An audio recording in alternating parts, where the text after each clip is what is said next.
All right, so very warm welcome again. As I said, my name is Atul. I run this organization called Leadership and Humanity. I'm here with my team. I have Sophia, Kanchak, you can wave your hands. I have Irish, Dechen, who are on the call. And of course, we have our special guest today, the first one in our Game Changers series. I'm going to talk a little longer about the guest. So give me like a couple of minutes before we introduce our guest. So first, a bit about leadership at humanity. Irish, if you could bring up the slides, I just want to give a little bit of a context to our audience, who we are and what we do. So our movement was started in 2021. I'm based in Chicago area in the US. That's where I started kind of thinking about humanizing business leadership. This is what we do. This is our purpose. We want to, or we believe that to become successful in a sustained way, you got to be a good human being. All of us, myself, my team, we live and look for this purpose every single day in every single activities we do. So we run programs which are more focused on working with organizations to provide some interventions which will help leaders to find who they are and then significantly enhance and expand their impact on people they work with.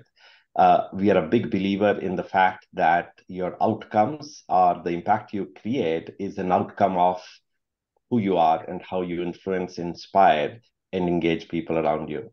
So we run different programs with different organizations. I have some names below, which the companies we are working with. And then we run initiatives.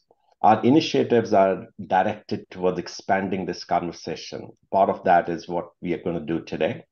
So we have LEH Dialogues, where we invite those humans who have built lives on the foundations of humanity and who are doing work which is touching humans all across the world. We do or run a mentoring program. This program is again directed at those humans who have aspirations, dreams, but have no access to quality guidance.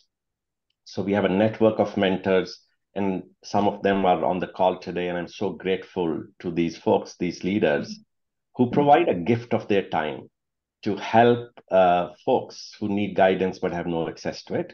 So far, in about 3 episodes of our mentoring program, we have covered close to 200 individuals across the world, and this is an ongoing initiative. We also started LEH Education with an idea to focus on character building early on in the education space. So we actually pressure tested a program with the MBA students last year with a university in a tie-up with a university in Vietnam, and we continue to really explore this space at a deeper level.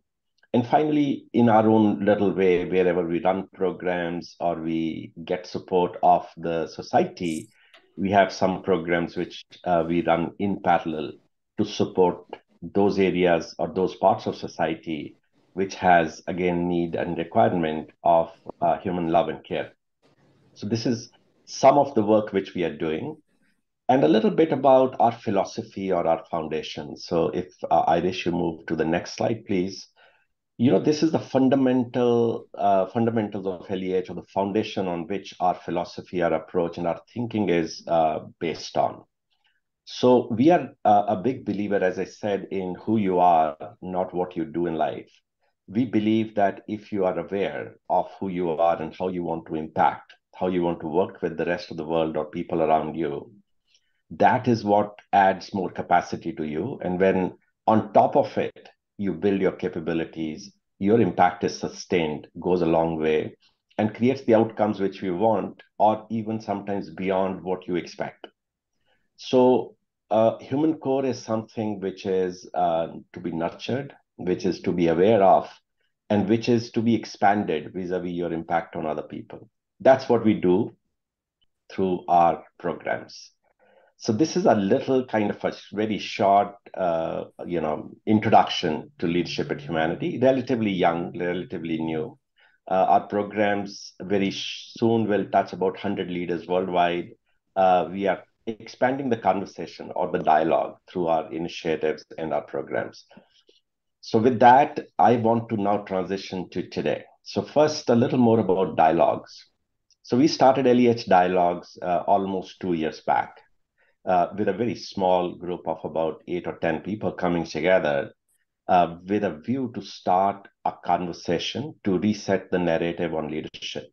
I've spent a long time in the corporate world, and in about 30 years, I was very fortunate to have the opportunity to work in different parts of the world, in Asia and Europe, here in the US, and had a very close view or line of sight to the impact leaders can have on people around them. And one of my learning was that it's really, really critical for people to be good human beings in order to have a bigger impact.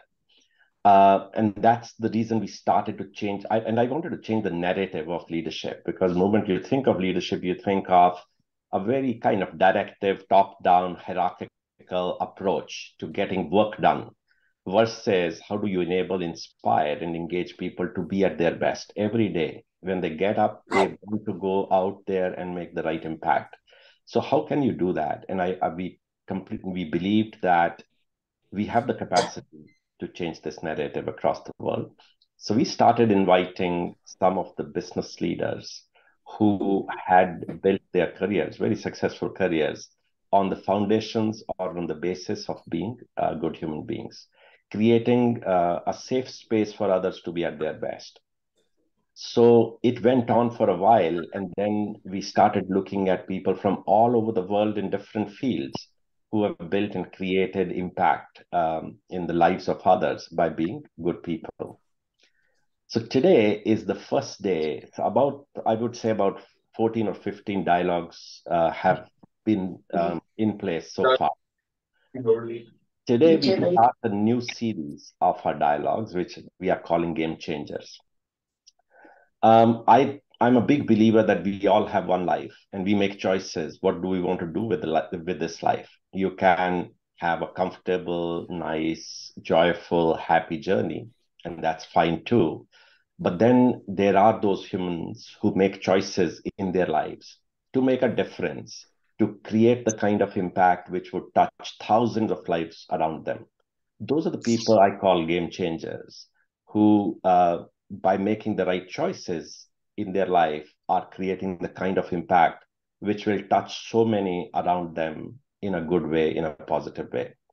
So this is now my delight today to introduce, if we can go to the next slides, Irish, our guest today. And our guest is Polly Akhurst. I came to know of Polly about 4 months back. I was visiting UWC Thailand, United World College Thailand, and I was in conversation with the principal of the school, and she talked about, when I was sharing about what we do at LEH, and she talked about Polly and the kind of work which Polly is doing. I got very curious, and I reached out. And I got to know a bit of Polly in last 4 months, and we'll of course unfold what sits behind her choices in much more details today. But I think what I know of Polly is that she had the options or choice to live a life which would be fulfilling, which would create value for her and people around her. But instead, she made a choice, and her choice is today impacting thousands of people who were deprived of good education or even a chance at life. So Polly is a multifaceted leader who today runs or a co-founder of Amala Foundation, which provides education to thousands of people in the refugee camps across the world, people who have no access to quality education. They provide quality high school education in those refugee camps to thousands of folks.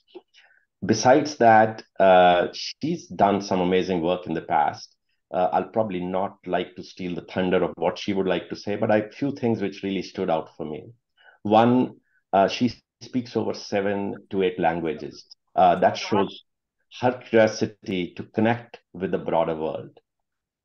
She started a Talk to Me Foundation, giving people a chance to connect with each other without any apprehensions, without any kind of fear of reaching out to folks you don't know.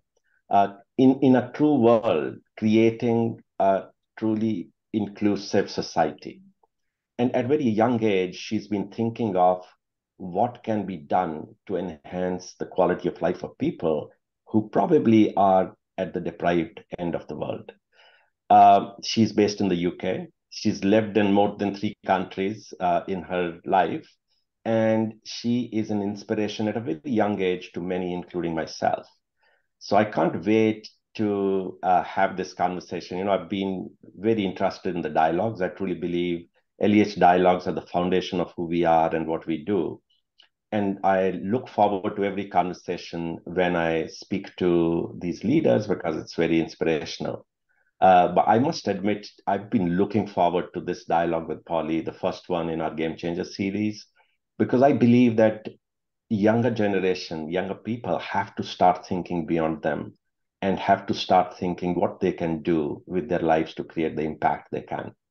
So next few minutes, I'm going to be inviting Polly to talk a bit more about her, introduce her.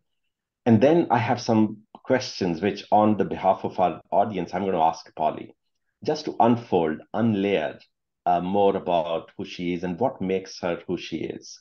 We want to get inspired. We want to know what made her make choices which she made, which are creating the impact which they are able to do today. And then we will have towards the end of this conversation, opportunity to take your questions for Polly. That's how we have structured this hour.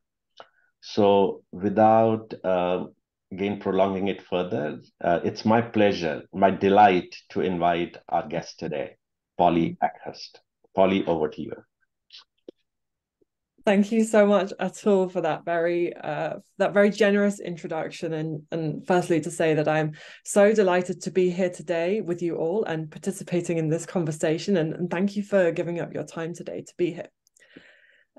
So of course today I'm going to be talking about our work at Amala, how we were founded and how we are changing lives. But my other brief here, and what Atul told me very early on, is that he wanted me to speak about the moments that shaped me on this journey towards doing Amala and how I ended up doing what I'm doing today. So I'm going to talk about that a bit in the first part and then move a bit more onto what Amala is doing.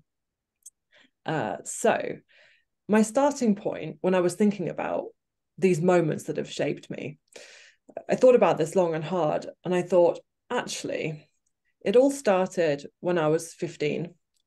And I was at school here in the UK. I was in a very good school, inverted commas. It was very good school. I was lucky in that sense, but it was very high performing and there was a lot of pressure.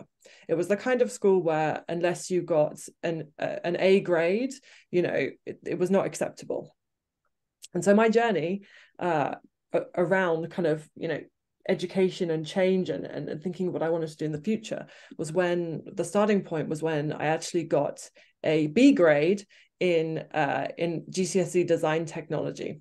I was 15 years old, and again, yeah, at this very pressurized school, and I cried for 3 days about this B grade, which was a good grade objectively. And I realized that there was something in the culture of the school, that was making me feel bad about myself, and that, you know, that the value was only in my academic performance alone. And that felt very wrong. I was very upset for these few days. And my mom saw that I was very upset. And so she said to me, listen, you know, there's an alternative. I know about this other school that you could go to. And that is when I found out about UWC, which Atul referred to earlier, United World Colleges, which is an education movement consisting of a group of international schools in 18 countries around the world, which bring together young people aged 16 to 18 from very diverse backgrounds. If you can go to the next slide, please, Irish, have a little slide about it. I knew that I had to apply.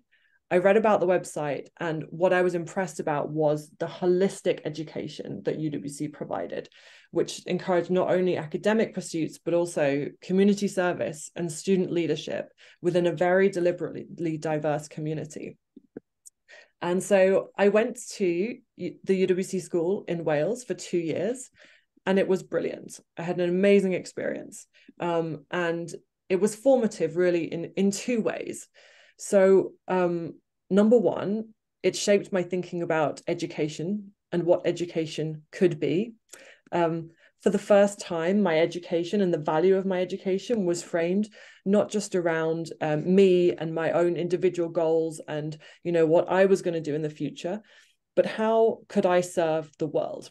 Kurt Hahn, who was the founder of UWC, of the whole movement of schools, you know, has this famous phrase, which is like, the young people respond to this phrase, "You are needed. What can you do for the world?" Right? And so that's used as a kind of rallying point. You are needed in the world. You might not know where you're needed or how you're needed, but you are needed. We're not going to tell you where. You've got to find that out for yourself, but you are needed. And so that really gave me a glimpse of what a kind of alternative to the mainstream system could look like. You know, one that is about social impact and about a broader goal at its core, about a peace and a sustainable future in the UWC context.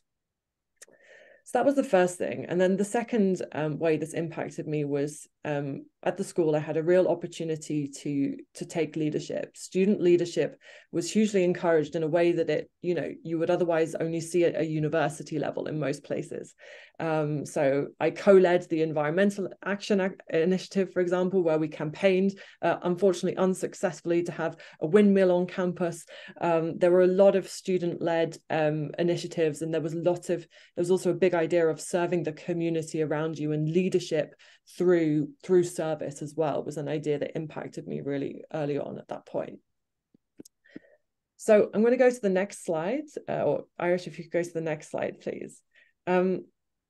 I went on to university. I studied at Oxford University, and I tell many people that in retrospect, this was not the best university given my personality and what I wanted from my studies necessarily. I will not go into depth.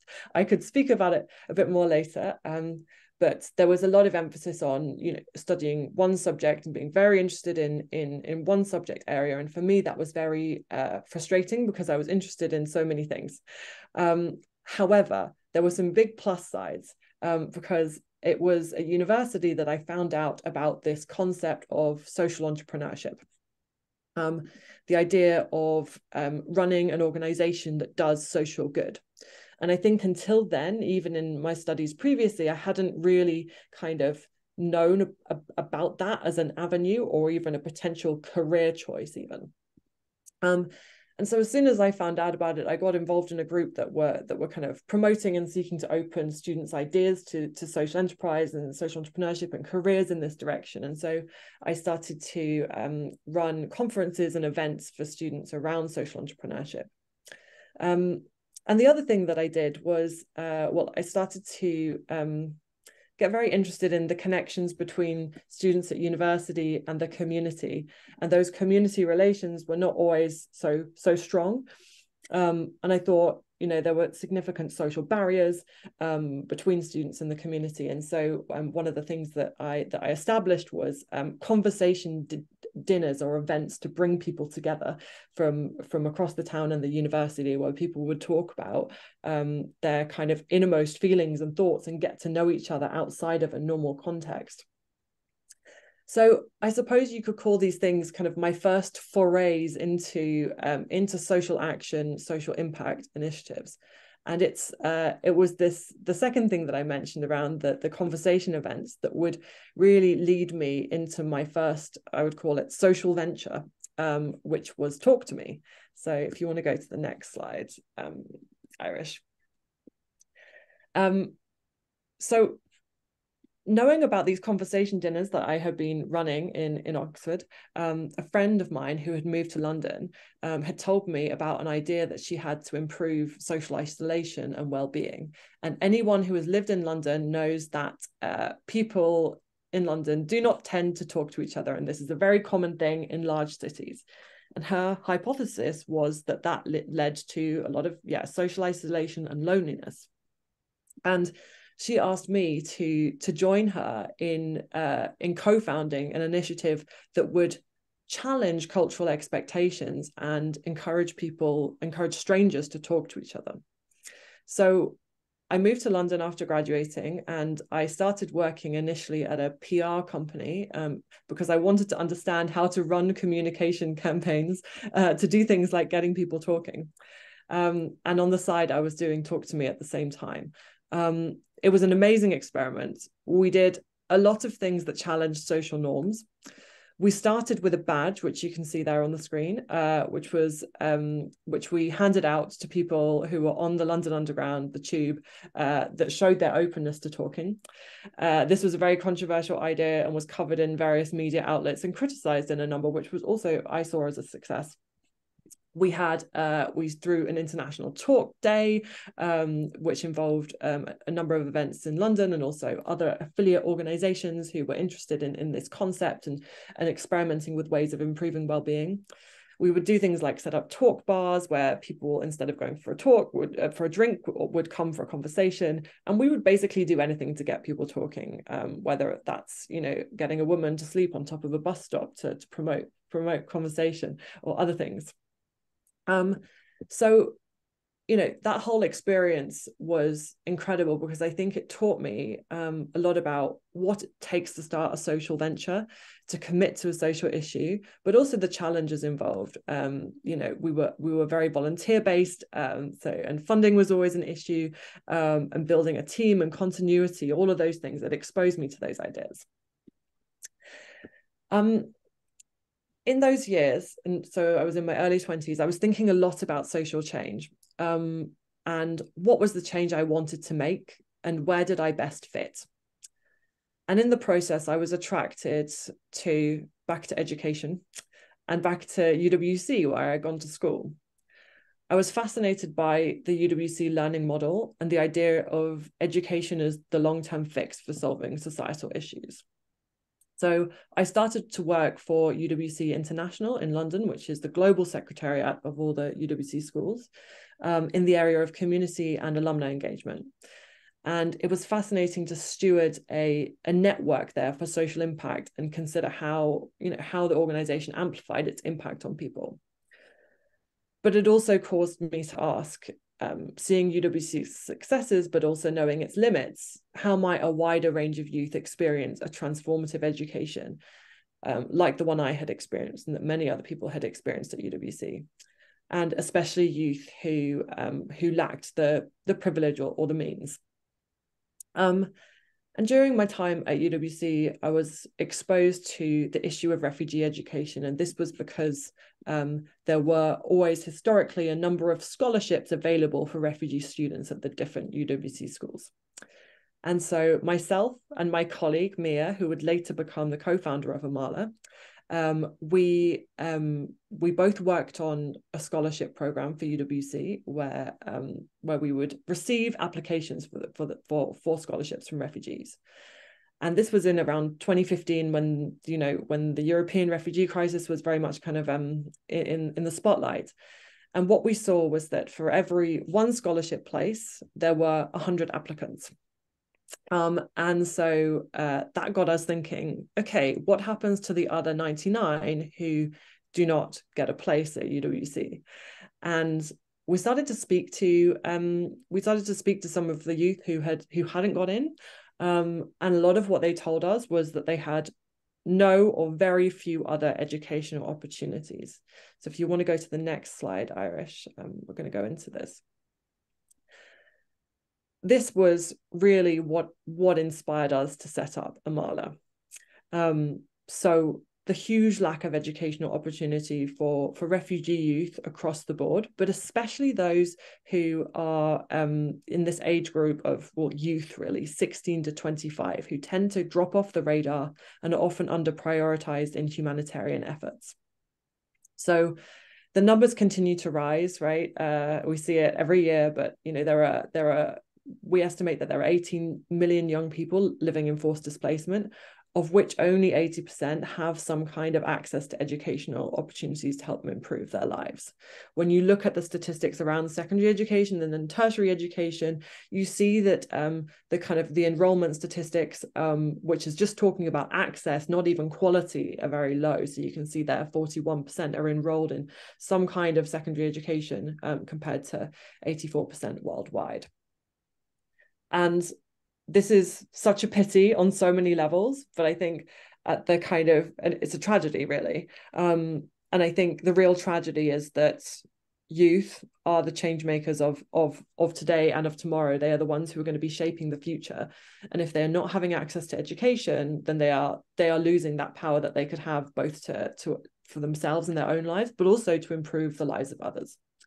So that's why we decided, both Mia and I, in 2016, to quit our jobs without having any funding for this initiative, to go and set up our own organization, Amala. So next slide, please, Irish.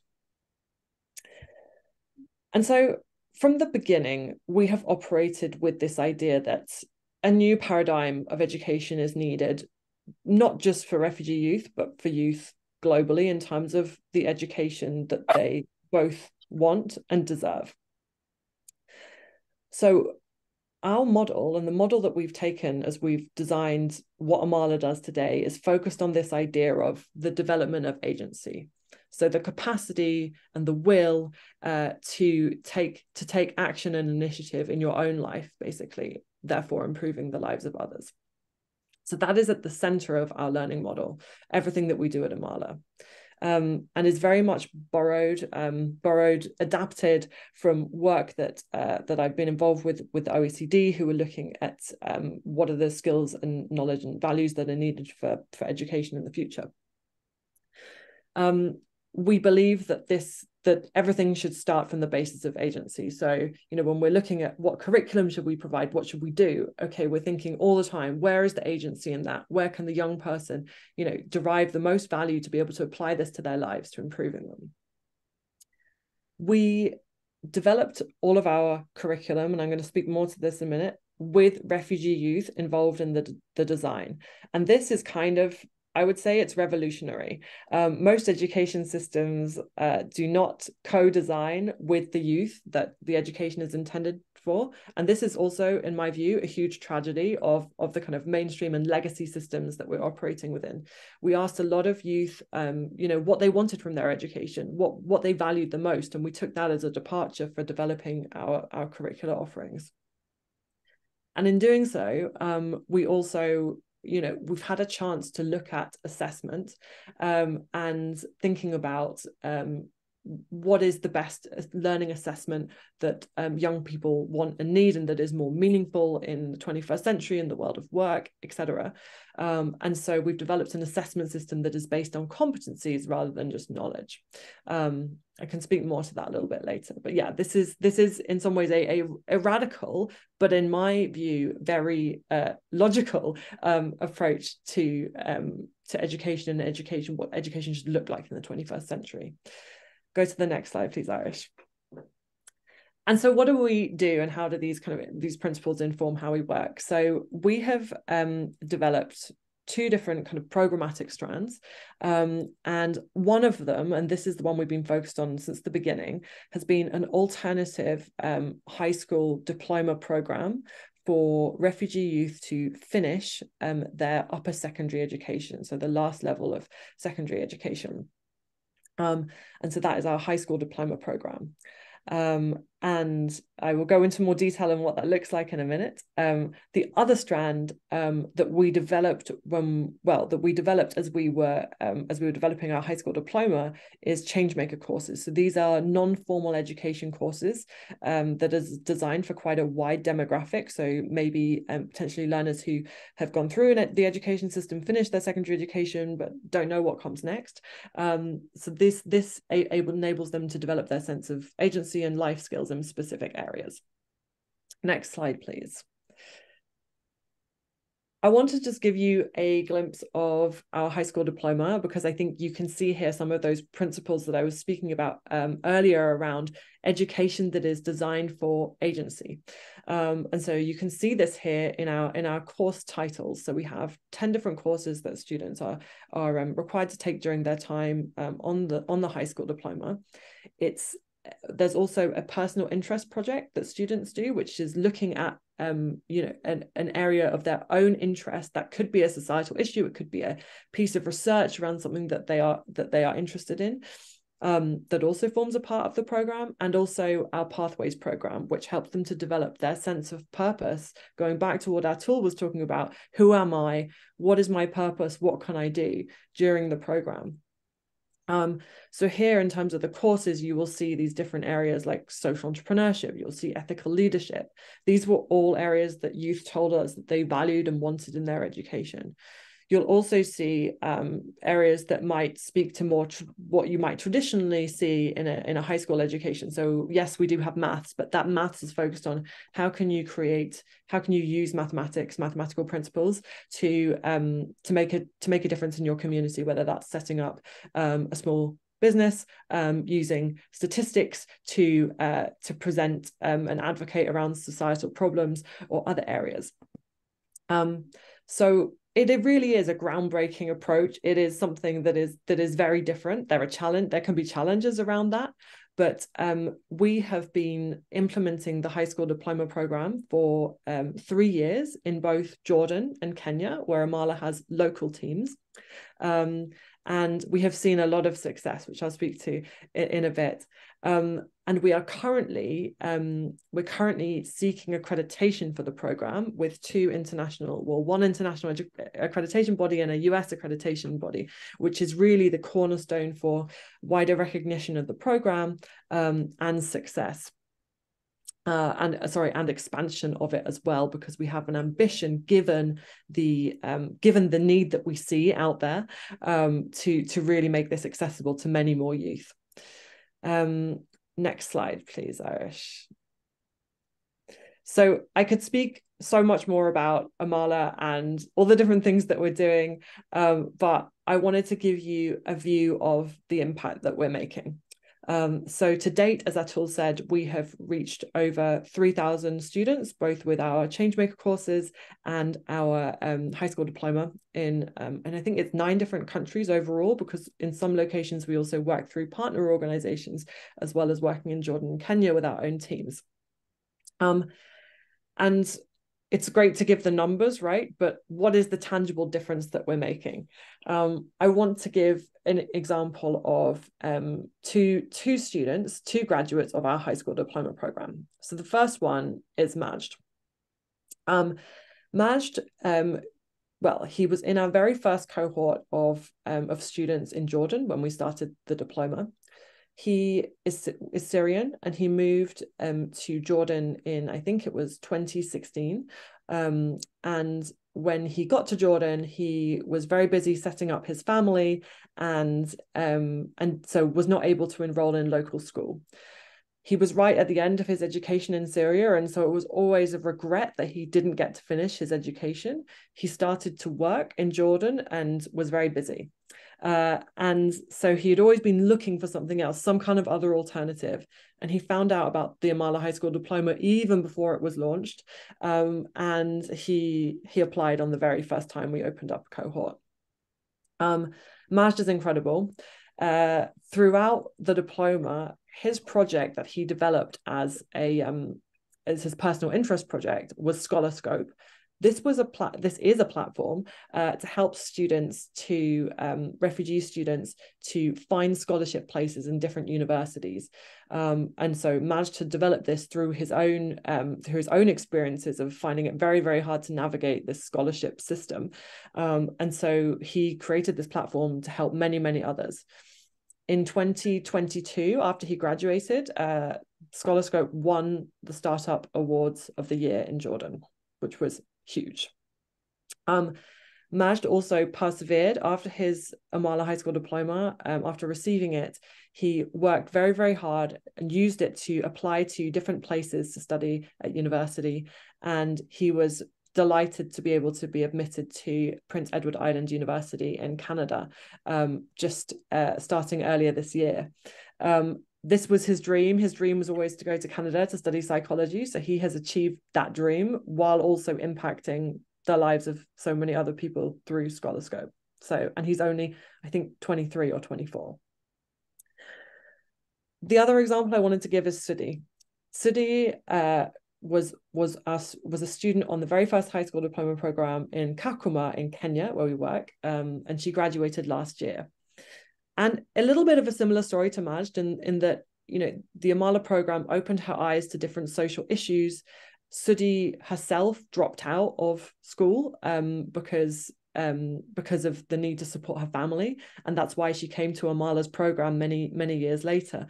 But she realized that this is a systemic issue in Kakuma, where she lives, and so she decided on the basis of that to found an organization during her studies of the diploma to support girls to stay in school, and specifically to find ways to deal with awareness around menstruation and menstrual health, which often affects school attendance for girls in these circumstances. So Sudhi, on her own initiative, mobilized funding to launch the project, and to date has supported at least 1,000 girls to escape period poverty. Atul's going to ask me about, well, he's planning to ask me a little bit about who inspires me later on.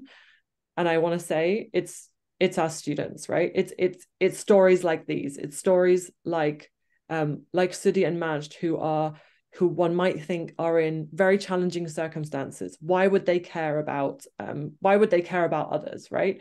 But you can see the impact of them being able to do something, to be able to put their humanity, to leverage their humanity and use that for societal good. It's incredibly powerful. And that's what inspires me every day.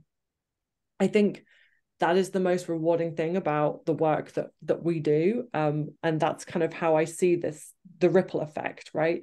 That Mia and I were able to start Amala from a position of network and privilege. And through that, we have been able to positively impact other people's lives. And they in turn, Sudhi and Majd are a brilliant example of this, are going out to do the same thing.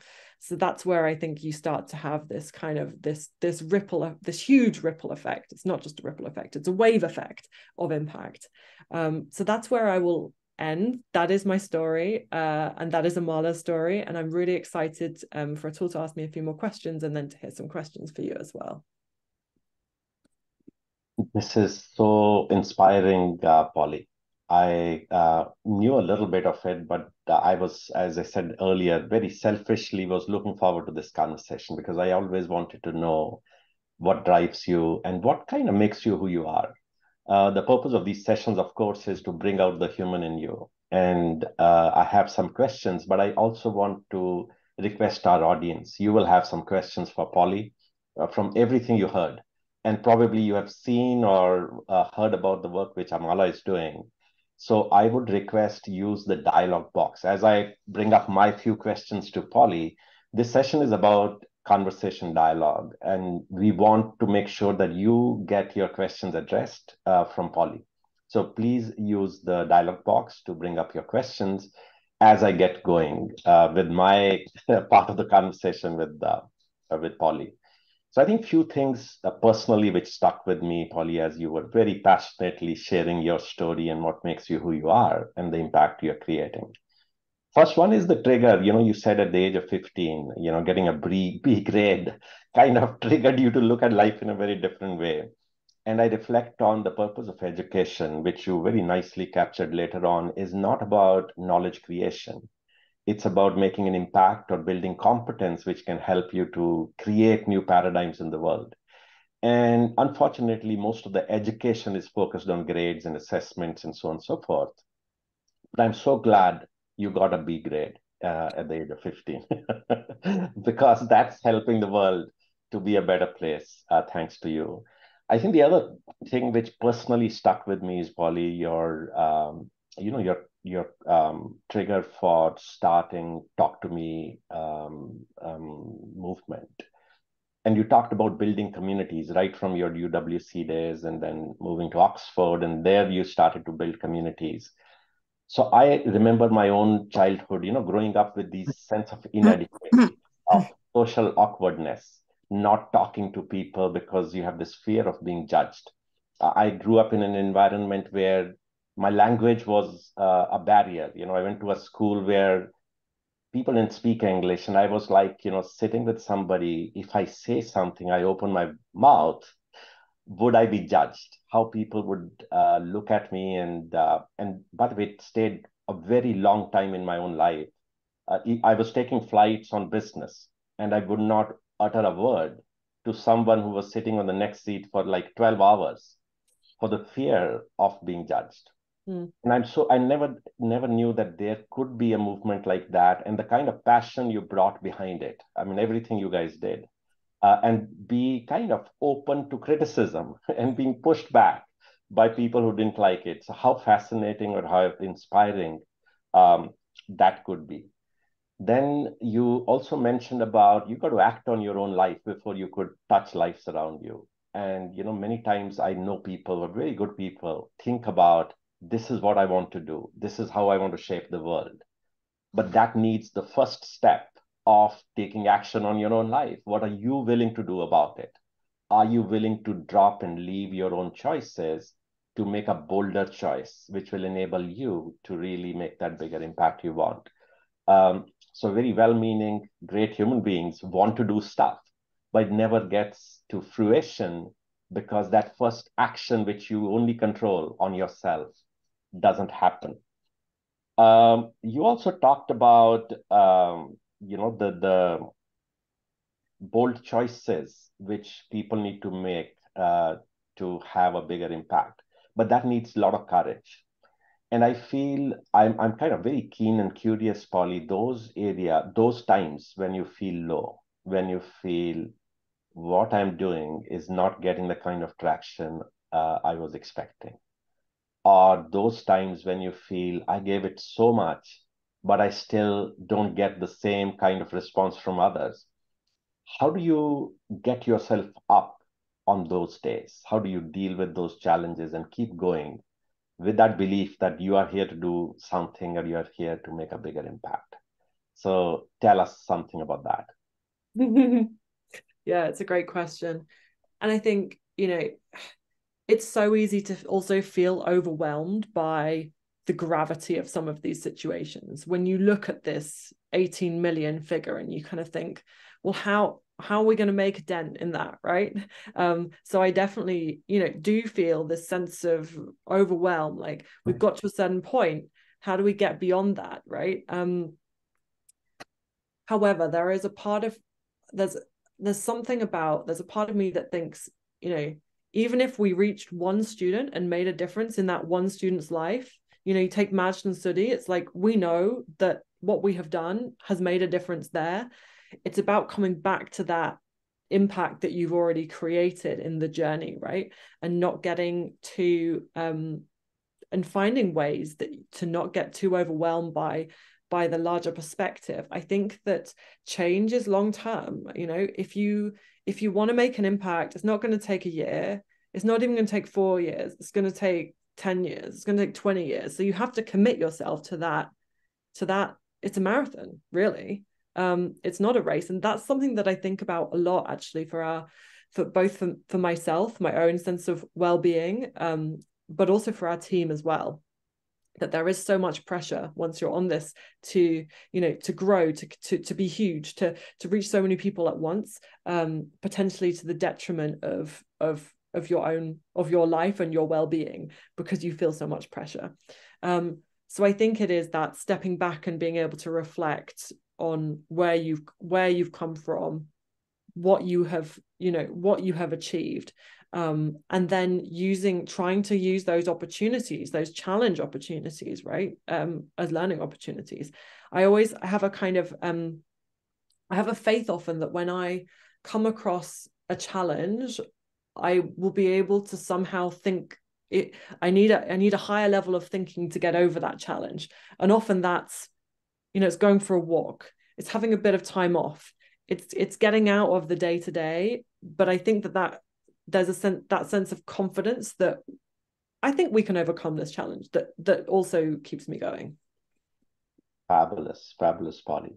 And I love what you said about your impact stories. And, if you can touch and impact one life, I think you kind of have lived your own life. That's the sense. My mom used to say that, you touch one life in the world, you have kind of lived your life. And in your case, these stories which you just shared with us, and many more, which probably, people would know and you would know and we don't, but there are so many people you're touching every day, every moment. Really inspires you to do more. I think that's a great inspiration to get up. I have a connected question. Then I see some great questions coming up, and I'm going to cut short my own list. I'll probably set up another call with you, Polly, in the coming days to address my questions. So I would rather direct it to our audience. But one connected question is, you made a very important point, which is inspiring your team. So you talked about what you discussed with your team. And I feel that at a certain stage, when your impact goes beyond you as an individual, it is the collective impact which you can create. Your capacity is not, that's also our model, that your capacity is not decided by what you can do. It's decided by when people believe what you can do. And people around you are equally excited or more excited to create the bigger impact you want. So tell us, what do you do? And it's not easy, especially in a space of work you are in, where the measurement of impact is a little bit nebulous. It's not like doing profits by X percentage every year on year. So what do you do to inspire your team and bring the same level of commitment, the same level of desire to make an impact? A bit about your leadership, if I may say. Yeah. Yes, I think one learns very quickly that, early on in your journey, you might be doing everything yourself, but then you need to hire a team. You can no longer do everything yourself, and you need to be able to kind of motivate them around the mission, right? I think in our team, we all own the mission of our organization, to transform the lives of refugees through education. And what we do to kind of embed that, I guess, we have a real emphasis on, just as we encourage our students to take responsibility, develop their sense of agency, that is a core part of our DNA, or we will call our essence for our team members. So, one of our core beliefs is that we're all leaders in different ways. It's not just because I have this title of executive director and I am the leader and therefore I decide. Not at all. So we foster leadership at so many different levels, but also encourage people to redefine what they might have learned about being a leader. I think one of my biggest learnings very early on, when we started Amala, was leadership is not about position, it's about behavior. And there are specific behaviors that you can demonstrate that are leadership behaviors. And ethical leadership, furthermore, is also really important. So how are you considering humans at the heart of your behaviors? So in our case, how is everything that we do having an impact on student learning and well-being? How do we make decisions across the organization that are based on that? And how do we enable more people to make decisions autonomously on their own? And also, how do we, in the context where we work in Kenya and Jordan, we hire local teams. A lot of them are refugees themselves. So how do we enable them to develop their leadership capacities? Because that's a part of our theory of change as well, right? And I think it's this case of creating the organizational culture so that people genuinely are developing their leadership capacities all the time, that everyone is doing that, and that is seen as being essential to actually achieving the work. We always talk about people before task. Like, I want to develop you to be the best leader that you can be in order to do the task. That is my job as a manager and as a leader, quite frankly. So yeah, that's a short answer. That's great. So I'm going to now take a question from the audience. I have Letitia from Indonesia. Letitia, do you want to come off mute and call out your question? Yes, thanks for the opportunity to ask it directly to Polly. I'm a doctoral student and I'm researching refugee-led education programs here in Indonesia. And there is a similar set of programs to Amala. And I'm curious as to how Amala prepares refugee youth for an unknown period of displacement, because you'll prepare them with a diploma that is accredited, but there is no certainty that they'll be resettled. Yeah. And then they graduate from the program with the reality that they may not have the right to work in a country, for example. So, and I ask this because I come across it so much in my own research. Yeah, I don't know if you necessarily have the answer to it, but I'd love to hear your thoughts. Thank you. Oh, it's such an interesting question, and one that we've grappled with. Doing this work really makes you, working with the refugee population makes you question, well, what is the purpose of education, right? Because as you say, like, you can get this diploma, you can get this certificate, but that can just lead to nothing because there are no opportunities potentially, right? That's where I think that the curriculum that we provide and the opportunities that students have during the program are really, really important. So I think we envisage three different pathways, well, broadly three different pathways for students, right? And this will depend on context and legal barriers, etc. So number one is higher education. So we saw that with Majd, right? He was lucky that he was able to be resettled, as you say. There's also higher education programs that are online and in quite a few circumstances where we work, and so that's kind of that's an option, but also further educational options as well. Number two is entrepreneurship, and that includes social entrepreneurship. And so I think that's, what Sudi is doing, for example, with Girl Power. She's making that into a community-based organization in Kakuma, where she wouldn't have the right to work, but she could set up an entrepreneurial venture, right? I think that's where those kinds of opportunities and encouraging that kind of action is really important, because that is a potential future, right? Number three is being able to is a work pathway or an internship pathway. As you said, that isn't always possible in different circumstances, but we do look at opportunities like remote working and other kind of slightly different things there. Some of our students from Jordan are doing internships with UNICEF at the moment, which are paid internships, which are, they are confined by inability to work in their circumstances, but that is a pathway forward. I would be so happy to talk more about this, because I think there's an existential dilemma around educating for unknown circumstances or changing circumstances that is particularly, it's true for everyone to some extent, but particularly true for this population. Right. Thanks very much, Polly. Thanks, Letitia. Great question. I'm going to ask Victor if you can come off mute. Victor from Kenya. He's got a very interesting question for you, Polly. Thank you so much, Atu, for putting together this program. Hats off, and I celebrate you, Polly, for an incredible program. My name is Victor Baba. I am a refugee based in Kenya, and I have put together a program that brings together three disciplines. We have mediation, we have peace building, and of course, we have leadership. And the end goal is to create a generation of mediators and peacemakers across the world. The idea is simple in the sense that most refugees find themselves victims of conflict, but the question is, how do we change that narrative? And so I put together this program that seeks to break the vicious circle of violence and conflict, and just make refugees become agents and champions of peace across the world. And I'm partnering with an organization based in Switzerland called Biki Technology. So Biki Technology have got this great device that generates an offline management system.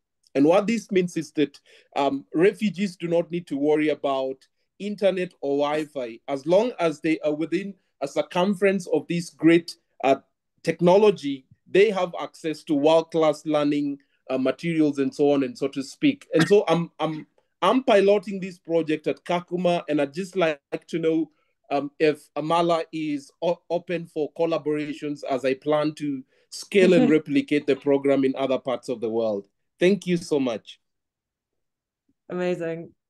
So brilliant to hear about this, and yeah, and your efforts, and I think those sound so aligned to what we're doing. I'm actually coming to Kakuma in a few weeks, so maybe we can meet. Oh wow, thank you. Looking forward to meet you. Likewise, Victor. Thank you so much. Fabulous. Thanks, Victor. And next, I'm going to invite one of our members of the LEH family, Rubina. Can you come off mute? You have a couple of very interesting questions. Hey, hi, Polly. This has been extremely inspiring. My question to you was that I love the Let's Talk initiative you spoke about. I come from Asia, and last few years I've moved to the US, and I see how lonely it is here and how much people want to talk, but they don't talk. It is very similar to what London is. So I wanted to understand that when people come to talk, some just want to be heard, but there are others who are looking, to bring forward their problems and probably looking for some kind of a support or solutioning. How did you respond to that? What was your way of dealing with that? We had a lot of issues with people with people being afraid to speak to someone because they were afraid that that this would happen, right? Or that you would end up speaking to someone who was slightly strange or had difficulties or these kind of things. I think the thing is, it's quite hard. We close ourselves off so much to any eventuality of getting to know each other by not speaking. We face a risk in talking to other people, in putting ourselves out there. And I think it's knowing, yes, there is that risk, but you might also meet someone who is brilliant equally, or who you really connect with, or who you learn from. So I think there's always a risk in these kind of situations that, that the person isn't there really to talk, or that they're just there to talk about their problems. But you kind of need to take that risk if you want to foster a community. I think one thing, when we were doing Talk to Me, we had this article that got written up in The Guardian in the UK that said, "You're forcing people to speak to each other, and no one should be forced to speak to each other." And what we said was, no, like, those who want to can speak. We're not saying that everyone has to do this all the time. If you don't want to, you don't have to. But yeah, I think that we ignore so often the so many benefits that we can get from connection because of our fear of the other, or the fear, as Atul said, of what the other might think of us. Awesome. Thank you, Polly. Thanks, Rubina. Great question. Well, there are so many other questions, Polly, but we are running out of time. It's been a fabulous, fabulous conversation. I want to thank everyone who joined this dialogue today. You guys make it what it is, bringing out these great insights and ideas, which will help us to further take these thoughts and insights to make an impact which we want to make. Thanks to leaders like Polly, who make choices in life which actually benefit thousands of people around you. Polly, thanks so much for inspiring me and inspiring everybody on the call. Our next dialogue will be on the 23rd November with another inspirational leader. We call them Game Changers. This recording will be made available on the YouTube channel of LEH, so you can access it at a later date. And I hope, Polly, you touch and inspire many more lives, in the times to come. And thanks again for joining us for the conversation today. Thank you so much for hosting me, Atul, and thank you all for attending and for all of your questions. Awesome. Thank you so much. Thanks, everyone.